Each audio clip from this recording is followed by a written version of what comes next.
Hello, welcome back guys in the next lecture of GIT. आज का lecture जो हमारा है ये है लार्ज इंटेस्टाइन पे, जिसे हम कोलन भी कहते हैं। लार्ज इंटेस्टाइन को हम दूसरा नाम कोलन भी कहते हैं। तो ये जो डायग्राम आपको दिख रही होगी ये हमारी लार्ज इंटेस्टाइन की है। ये आपको यहाँ पर दिख रहा होगा, यहाँ से हमारा लार्ज इंटेस्टाइन स्टार्ट होता है। ये पहला पार्ट हमारे लार्ज इंटेस्टाइन का सीकम होता है, जिसमें कौन सी ओपनिंग ओपन होती है, हमारा इलियम इसमें ओपन होता है और यहाँ से अटैच होता है हमारा वर्मिफॉर्म अपेंडिक्स। ये आपको दिख रहा होगा नीचे, ये हमारा वर्मिफॉर्म अपेंडिक्स। तो ये हमारा सीकम होता है। फिर हमारा असेंडिंग कोलन होता है, ट्रांसवर्स कोलन होता है, डिसेंडिंग कोलन होता है और सिग्मॉइड होता है। ये वाला हमारा सिग्मॉइड होता है। फिर रेक्टम होता है और एनल कैनल होती है। लास्ट का जो ये पार्ट है ये हमारा एनल कैनल है। तो हमारे लार्ज इंटेस्टाइन, ये सब जो पार्ट्स हमारे लास्ट इंटेस्टाइन में ही आते हैं, लार्ज इंटेस्टाइन में ही आते हैं। तो जो हमारा लार्ज इंटेस्टाइन है इसके कितने पार्ट्स हैं? पहला वाला क्या है? सीकम है, एसेंडिंग कोलन है, ट्रांसवर्स कोलन है, डिसेंडिंग कोलन है, सिग्मॉइड कोलन है और रेक्टम और एनल कैनल। तो ये हमारी जो डायग्राम है इसमें आपको बीच में ये दिख रहा होगा, ये येलो जो है, येलो मटेरियल, इसको हम पेरिटोनियम कहते हैं। तो जो ये पेरिटोनियम है ये हमारे लार्ज इंटेस्टाइन को स्टैंडिंग में मदद करता है, मतलब इसको हैंगिंग रखता है। किसके साथ? ये पीछे से जुड़ा होता है, जो हमारा पेरिटोनियम होता है पीछे से एब्डोमिनल वॉल के साथ जुड़ा होता है। तो एब्डोमिनल वॉल के साथ इसको जुड़ा रखता है, ये हैंगिंग रहता है ये। और जो हमारा ये ट्रांसवर्स कोलन होता है ये हमारा सबसे मूवेबल पार्ट होता है, इसका फ्रीली मूव करता है ये। मतलब जब हम दौड़ते हैं या और कुछ करते हैं, जंप वंप करते हैं, तो ये हमारा मूव कर जाता है तब। तो ये आपको दिख रहा होगा, ये जो आपको दिख रहे हैं, मैं आपको ये दिखाना चाहता हूँ। ये जो आपको दिख रहे हैं ये फोल्ड्स, यहाँ से यहाँ तक ये वाला फोल्ड, इन फोल्ड्स को हम कहते हैं हस्ट्रा। ये हमारा हस्ट्रा होता है, HAUSTRA। ये हमारा एक हस्ट्रा हुआ यहाँ से यहाँ तक, ये वाला एक हस्ट्रा, फिर यहाँ से यहाँ तक दूसरा, इसको हम हस्ट्रा कहते हैं। तो ये हमारा जनरल डायग्राम है जो मैंने आपको दिखाया। इसके बाद हम देखेंगे, तो ये जो दूसरे वाले डायग्राम है इसमें आपको दिख रहा होगा blood supply of large intestine. Blood supply कौन कौन सी आर्टरी देती है? पहले मैं आपको एक और जो पार्ट यहाँ पर दिखाना चाहता हूँ। ये जो ये वाला एंगल यहाँ पर होता है, इस वाले एंगल को हम कहते हैं राइट, क्या कहते हैं इसे हम? राइट कोलिक फ्लेक्सर होता है ये हमारा राइट कोलिक फ्लेक्सर। और जो वो होता है, वो जो वहाँ पर राउंड किया हुआ है, इसको हम कहते हैं लेफ्ट कोलिक फ्लेक्सर। तो जो हमारी आर्टरी पहली होती है, ये हमारी पहली आर्टरी होती है, इसको हम कहते हैं superior mesenteric artery. Superior mesenteric artery हमारी सप्लाई करती है। उसके बाद हमारे इन्फीरियर मेसेंट्रिक आर्टरी भी होती है, इंटरनल इलियक आर्टरी होती है, सुपीरियर रेक्टल आर्टरी होती है और रेक्टोसिग्मोइडल जंक्शन, इस वाले को हम कहते हैं जहाँ पर रेक्टम और सिग्मोइड आपस में मिलता है, ये हमारा रेक्टोसिग्मोइडल जंक्शन होता है। तो इस डायग्राम में आप देख पा रहे होंगे जो हमारा लार्ज इंटेस्टाइन होता है ये कहाँ पर होता है, इसकी पोजीशनिंग। तो सबसे पहले आपको दिख रहा होगा जहाँ से हमारा लार्ज इंटेस्टाइन स्टार्ट हो रहा है, ये वाला पार्ट, ये हमारा आता है किस में? ये जो हमारा पार्ट है ये आता है हमारा राइट इलेक में। देखो राइट इलेक।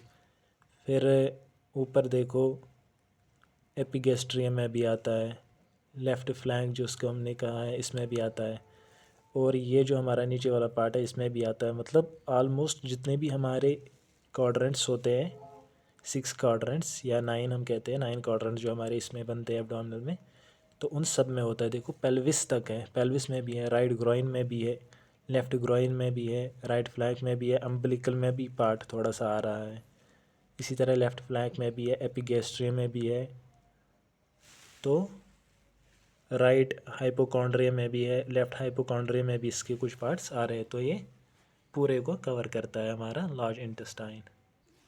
तो गाइज़ ये है हमारा लार्ज इंटेस्टाइन के अगर हम पॉइंट्स की बात करें, तो जो हमारा जनरल पॉइंट्स में आता है, large intestine x tends from ileocaecal junction.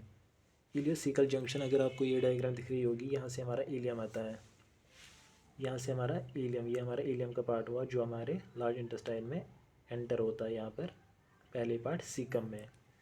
तो जो हमारा इलियम यहाँ से आता है, ये जो यहाँ पर ये पॉइंट होता है इसको हम कहते हैं इलियोसिकल जंक्शन। इलियोसिकल जंक्शन होता है ये वर्मिफॉर्म अपेंडिक्स के ऊपर होता है, सुपीरियर होता है। ये वर्मिफॉर्म अपेंडिक्स है, इसके सुपीरियर होता है हमारा इलियोसिकल जंक्शन। तो extends from ileocaecal junction to ends, यहाँ से शुरू होता है अप टू एंस तक हमारा लार्ज इंटेस्टाइन होता है। तो इसकी अगर हम लेंथ की बात करें 1.5 मीटर होता है ये, 1.5 मीटर ये इसकी लेंथ होती है। तो जो हमारा लार्ज इंटेस्टाइन है इसको हम दूसरे नाम से अगर पुकारें तो आल्सो न्यून एज कोलन। कोलन हम इसको दूसरा नाम कहते हैं। फिर इसके जब पार्ट्स की बात हम करते हैं तो इसके जो पार्ट्स होते हैं, पहला वाला पार्ट हमारा सीकम होता है, दूसरा वाला ascending colon, transverse colon, descending colon, sigmoid colon, rectum और एनल कैनल, ये इसके पार्ट्स होते हैं। अब हम ये पार्ट्स अलग अलग से पढ़ेंगे। सबसे पहले अगर हम डायग्राम पे नज़र डालें तो पहला हमारा जो पार्ट होता है सीकम होता है, जिससे अटैच क्या होता है हमारा वर्मिफॉर्म अपेंडिक्स, इससे नीचे अटैच होता है। तो इससे अगर हम ऊपर जाए तो ये हमारा जो पार्ट होता है, ये वाला पार्ट, ये हमारा एसेंडिंग कोलन होता है।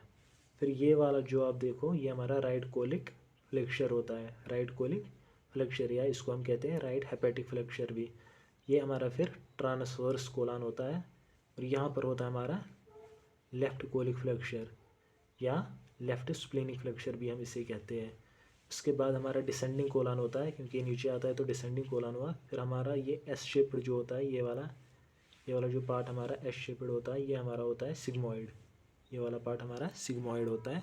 फिर हमारा रेक्टम होता है, ये वाला होता है हमारा रेक्टम, ये हमारा रेक्टम होता है। और फिर जो ये होता है हमारा, ये होते हैं हमारी एनल कैनल, ये वाला रेक्टम होता है, ये वाला होता है हमारी एनल कैनल। तो ये हमारी डायग्राम थी लार्ज इंटेस्टाइन की। तो अगर हम रेक्टम और एनल कैनल की बात करें, जो हमारा रेक्टम और एनल कैनल होता है, मतलब ये वाला पार्ट जो होता है ये हमारे किस में होता है, पेल्विस में, बाकी एब्डोमेन में होता है।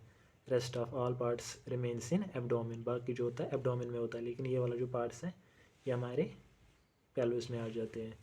इसके बाद हम पहले पार्ट की बात करें जो हमारा सीकम है, ये वाला पार्ट अब हम इस वाले पार्ट की बात करेंगे, सीकम की बात करेंगे। Caecum it is first part of large intestine. ये ब्रॉड होता है, ब्लाइंड पाउच होता है। जो हमारा सीकम होता है it is broad and blind pouch. जो हमारा सीकस होता है, caecus is Latin word means blind. ये जो होता है हमारा 5 to 7 सेंटीमीटर लॉन्ग होता है, situated in right iliac fossa.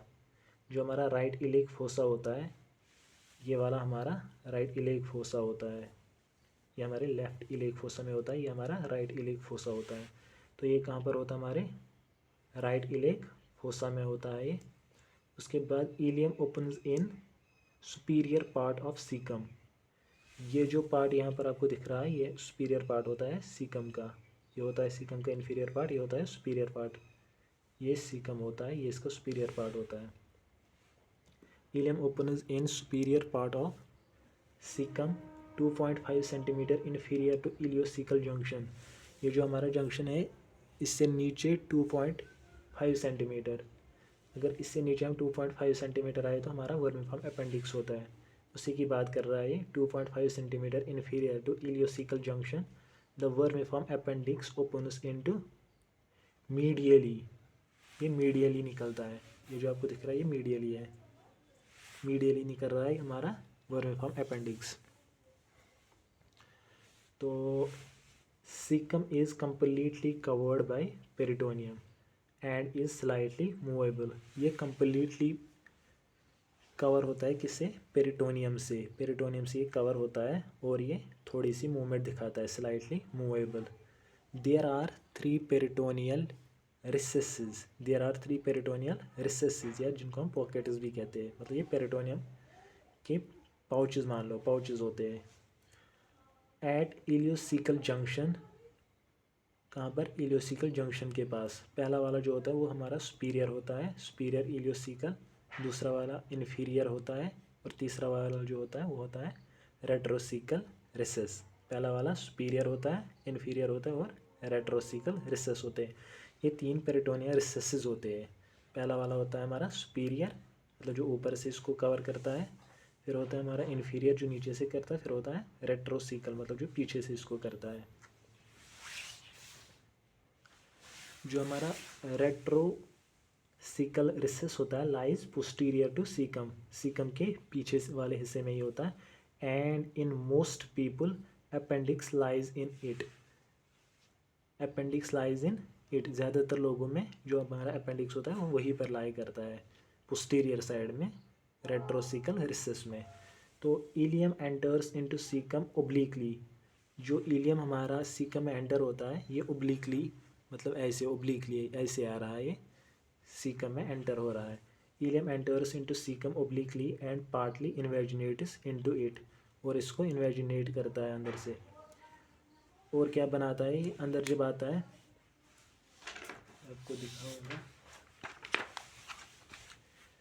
देखो ये मान लो ये हमारा सीकम है,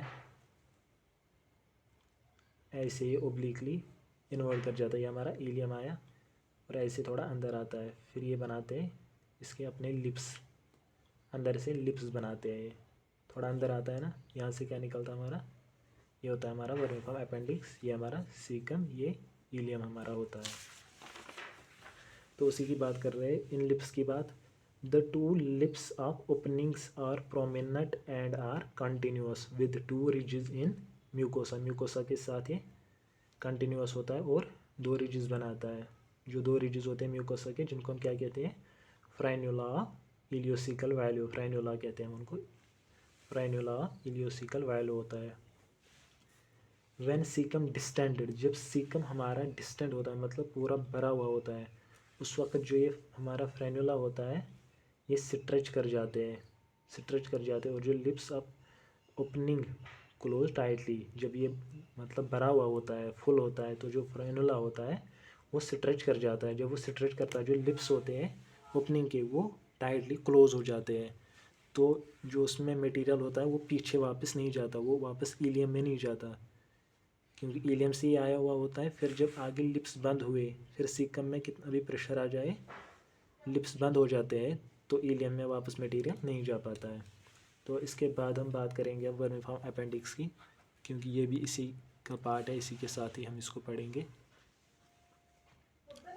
जो हमारा वर्मिफॉर्म अपेंडिक्स होता है, it is narrow worm like blind tube joins the cecum about 2.5 cm inferior to ileocecal junction। ये हमारे नैरो होता है, worm like होता है और ब्लाइंड ट्यूब होता है, जो कहाँ पर होता है, सीकम में ये होता है 2.5 centimetre inferior to ileocaecal junction. जो इलियोसिकल जंक्शन होता है उससे नीचे 2.5 सेंटीमीटर पे ये होता है। Appendix is longer and narrower in childrens. अगर चिल्ड्रंस की बात करें, जो हमारा अपेंडिक्स होता है ये लॉन्गर होता है और नैरोवर होता है। एडल्ट्स में ये फिर पतला हो जाता है, पतला तो होता ही है और छोटा हो जाता है, लेकिन अगर हम चिल्ड्रंस की बात करें तो ये लॉन्गर होता है और नैरोवर होता है। तो अपेंडिक्स हैज़ ओवन मीजेंट्री, अपेंडिक्स की अलग सी मीजेंट्री होती है, जिसको हम क्या कहते हैं, मीज़ो अपेंडिक्स, उसको हम मीज़ो अपेंडिक्स कहते हैं। ये अपेंडिक्स की अपनी मीजेंट्री होती है, जिसको हम कहते हैं mesoappendix. Appendix has own mesentery, जिसको हम क्या कहते हैं, mesoappendix, which surrounds it from mesentery of terminal ileum. तो ये कितना लंबा होता है, ये जो हमारा अपेंडिक्स होता है ये होता है हमारा 3 to 5 सेंटीमीटर लॉन्ग। ये 3 to 5 सेंटीमीटर लॉन्ग होता है हमारा अपेंडिक्स। इसके बाद अगर हम पोजीशन की बात करें, इसकी पोजीशन वेरिएबल होती है, इसकी पोजीशन वेरिएबल होती है। यूजुअली कहाँ पर होता है, रेट्रोसिकल, मतलब जो सीकम उसके पीछे होता है, पोस्टीरियर साइड ऑफ सीकम। और इन पेल्विस, पेल्विस में भी ये हो सकता है, या रेट्रोसिकल होता है या पेल्विस में होगा। इसके बाद में इसके जनरल पॉइंट्स की बात करूँ तो अगर इन्फ्लेमेशन ऑफ अपेंडिक्स हो जाए, मतलब अपेंडिक्स की इन्फ्लेमेशन हो जाए, तो उसको हम क्या कहते हैं, अपेंडिसाइटिस कहते हैं हम उसे। इन्फ्लेमेशन ऑफ अपेंडिक्स को कहते हैं हम अपेंडिसाइटिस। अगर रप्चर ऑफ इन्फ्लेमेटेड अपेंडिक्स होता है तो उससे क्या होता है, इन्फेक्शन जो होता है हमारे होल पेरिटोनियम में फैल जाता है। Rupture of inflamed appendix results in infection to whole peritoneum, उसको हम क्या कहते हैं, जनरल पेरिटोनिट्स। वो होती है हमारी जनरल पेरिटोनिट्स। जनरल पेरिटोनिट्स हम उसी को कहते हैं जो सीरियस होता है। वो सीरियस कंडीशन होती है जब वो रप्चर हो जाए और इन्फेक्शन फैल जाए पेरिटोनियम में, जिसे हम क्या कहते हैं, जनरल पेरिटोनिट्स, और ये सीरियस होता है। तो अगर हमारी मतलब अपेंडिक्स में इन्फ्लेमेशन हो जाए फिर हमने वो रिमूवल करना पड़ता है। तो रिमूवल ऑफ अपेंडिक्स को क्या कहते हैं हम, appendectomy. Appendectomy is the term for removal of appendix. तो गाइज इसके बाद हम बात करेंगे arterial supply of caecum and appendix, क्योंकि इन दोनों को ऑलमोस्ट सेम ही आर्टेरियल सप्लाई होती है। तो अब हम इसकी बात करेंगे आर्टेरियल सप्लाई। देखो अगर हम सीकम की बात करें, सीकम को कौन कर रहा है, इलियोकोलिक आर्टरी। जो इलियोकोलिक आर्टरी होती है ये ब्रांच होती है सुपीरियर मीजेंट्रिक आर्टरी की, तो वो इसको सप्लाई करती है। सीकम की बात करें तो इलियोकोलिक आर्टरी इसको सप्लाई करती है, जो कि खुद ब्रांच होती है किसकी, सुपीरियर मीजेंट्रिक आर्टरी की। तो इसके बाद मैं आपको दूसरा पॉइंट बताऊंगा। अपेंडिक्स की बात करें तो उसको करती है अपेंडिक्यूलर आर्टरी। अपेंडिक्स को करती है अपेंडिक्यूलर आर्टरी, जो कि ब्रांच होती है इलियोकोलिक आर्टरी की। वो खुद ब्रांच होती है इलियोकोलिक आर्टरी की। जो अपेंडिक्यूलर आर्टरी होती है वो ब्रांच होती है किसकी, इलियोकोलिक आर्टरी की, which enters into mesoappendix. तो ये मीजो अपेंडिक्स में आती है, जो पेरिटोनियम होता है अपेंडिक्स का उसी में एंटर हो जाती है।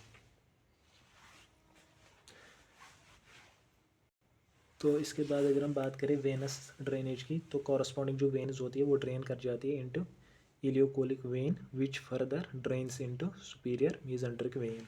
तो ये वेनस की बात करें। इसके बाद अगर हम नर्व सप्लाई की बात करें, जो हमारी सीकम और अपेंडिक्स की नर्व्स होती है, तो जो सिंपैथेटिक फाइबर्स होते हैं वो सुपीरियर मीजेंट्रिक प्लग से आते हैं। कहाँ से, सुपीरियर मीजेंट्रिक प्लग से हमारे आते हैं सिंपैथेटिक फाइबर्स। अगर पैरासिम्पैथेटिक फाइबर्स की बात करें तो वैगस नर्व से आते हैं। पैरासिम्पैथेटिक फाइबर जो आते हैं वो हमारे वैगस नर्व से आते हैं। इसके बाद हम बात करेंगे दूसरा पार्ट जो है हमारा असेंडिंग कोलन। तो असेंडिंग कोलन की बात अगर हम करें, it ascends on the right side of the abdominal cavity. जो हमारी एब्डोमिनल कैविटी होती है वहाँ से ऊपर जाते हैं।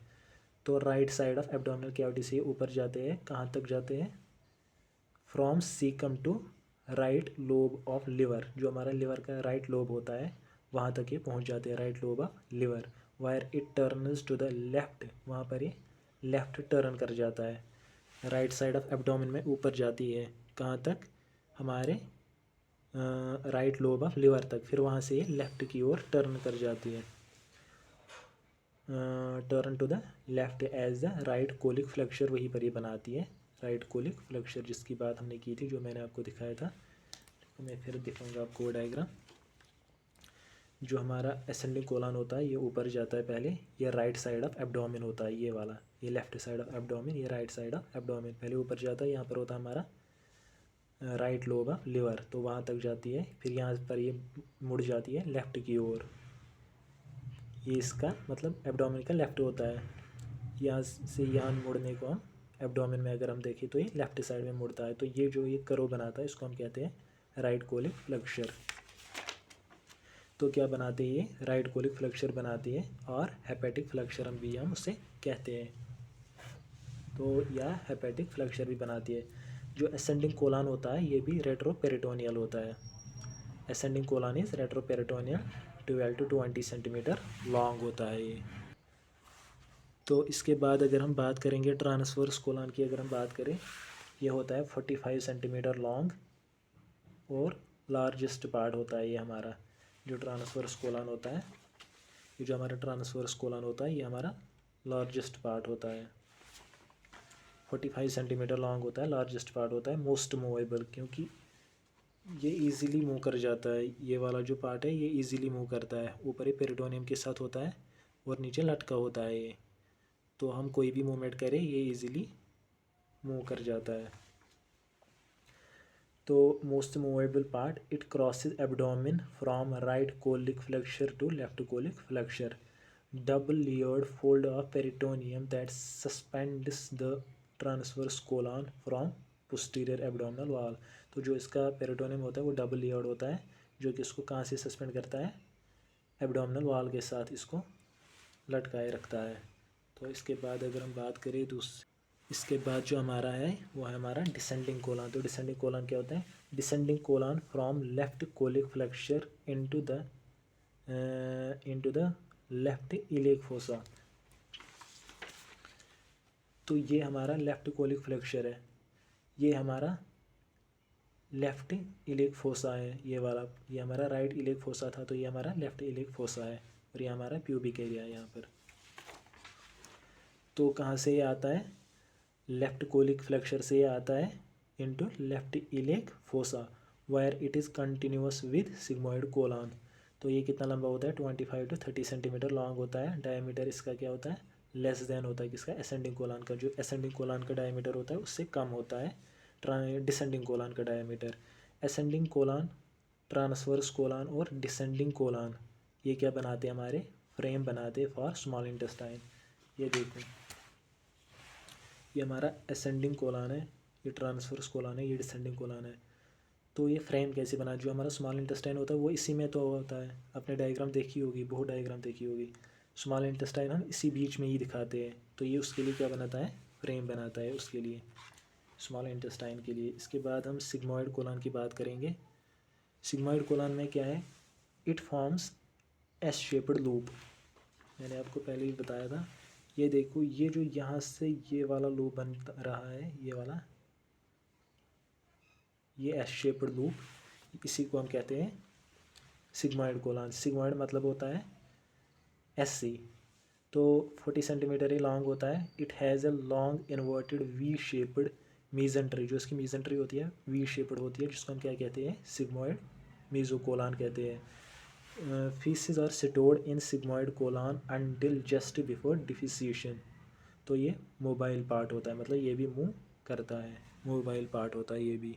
तो अगर हम इसके बाद ब्लड सप्लाई की बात करें, blood supply of caecum, appendix, ascending colon and right 2/3 of transverse colon की बात करें, उसको सप्लाई कौन करता है, ब्रांचेज ऑफ सुपीरियर मीजेंट्रिक आर्टरी उसको ब्रांच सप्लाई करती है। इसको सीकम, अपेंडिक्स, असेंडिंग कोलन और राइट 2/3 ऑफ ट्रांसवर्स कोलन उसको कौन करता है, branches of superior मीजेंट्रिक artery supply करती है।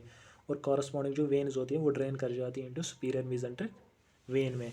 तो जो फिर remaining 1/3 part of transverse colon होता है और डिसेंडिंग कोलन होता है और सिग्मोइड कोलन है, उनको कौन करती है, branches of inferior mesenteric artery उनको सप्लाई करती है।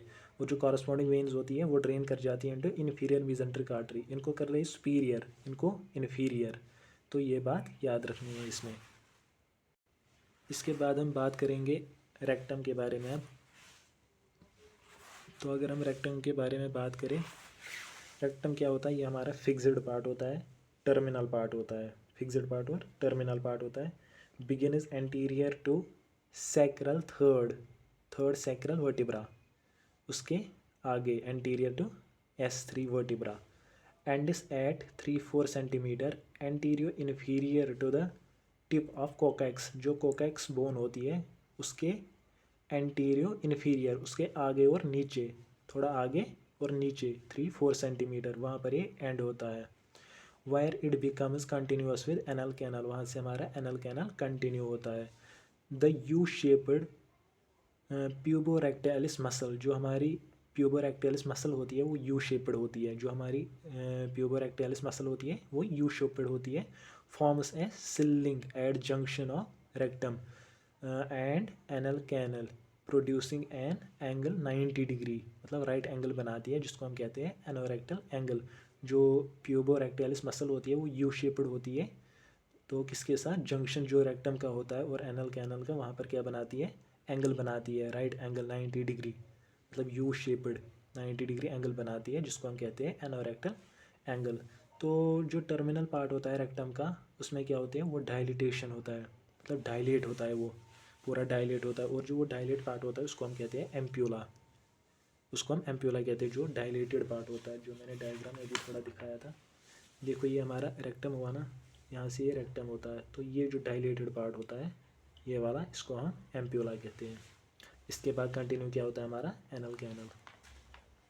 तो अगर हम इसकी आर्टेरियल सप्लाई की बात करें, तो गाइस अगर हम आर्टेरियल सप्लाई की बात करें, जो सुपीरियर रेक्टल आर्टरी होती है, continuation of inferior mesenteric artery की वो कंटिन्यूएशन होती है। जो सुपीरियर रेक्टल आर्टरी होती है वो किसकी कंटिन्यूएशन होती है? Inferior mesenteric artery. It divides into right and left branches which pierce the muscular coats and run up to the anal valves. Anal valves तक रन कर जाते हैं, वायर दे फॉर्म लूप, वहाँ पर ये लूप बनाते हैं। तो इसके अलावा मिडल जो रेक्टल आर्टरी होती है वो ब्रांच होती है इंटरनल इलेक आर्टरी की, वो भी यहाँ पर इसको सप्लाई करती है। और जो तीसरी होती है वो होता है हमारा median sacral artery, branch of abdominal iota, वो भी इसको ड्रेन करता, वो भी इसको ब्लड सप्लाई देता है। इसके बाद हम वेनस सप्लाई की बात करें, तो अगर हम वेनस सप्लाई की बात करें, veins form an internal rectal venous plexus. Veins जो होते हैं वो क्या बनाते हैं? इंटरनल रेक्टल वेनस प्लग्स बनाते हैं, जो कि फिर ड्रेन करता है किसमें? सुपीरियर रेक्टल वेन में, विच कंटिन्यूस अपवर्ड्स, वो फिर ऊपर जाता है और कहाँ पर डालता है? अपनी इन्फीरियर मीजेंट्रिक वेन में डालता है। तो इसके अलावा मिडल सैक्रल वेन ड्रेन कर जाती है किसमें? इंटरनल इलेक वेन में। तो इंटरनल इलेक वेन में ये भी ड्रेन कर जाती है। इसके अलावा अगर हम नर्व सप्लाई की बात करें, नर्व सप्लाई जो इसकी होती है ऑटोनॉमिक नर्वस सप्लाई होती है। सिम्पैथेटिक जो नर्व सप्लाई होती है, जो सिम्पैथेटिक फाइबर्स होते हैं वो लंबर 1 और लंबर 2 से आते हैं, और जो पैरासिम्पैथेटिक होते हैं वो सैक्रम 2, 3 और 4 से आते हैं। तो ये था हमारा लार्ज इंटेस्टाइन। अब इसके बाद हमारा बचता है एनल कैनल, वो हम दूसरे लेक्चर में अब कंटिन्यू करेंगे क्योंकि लेक्चर ऑलरेडी बहुत बड़ा हुआ है। तो ये था गाइस आज का जो हमारा लार्ज इंटेस्टाइन था। अब रिमेनिंग जो पार्ट है वो है एनल कैनल, वो हम दूसरे लेक्चर में कंटिन्यू करेंगे। तो thanks for that guys, and thanks for watching the videos.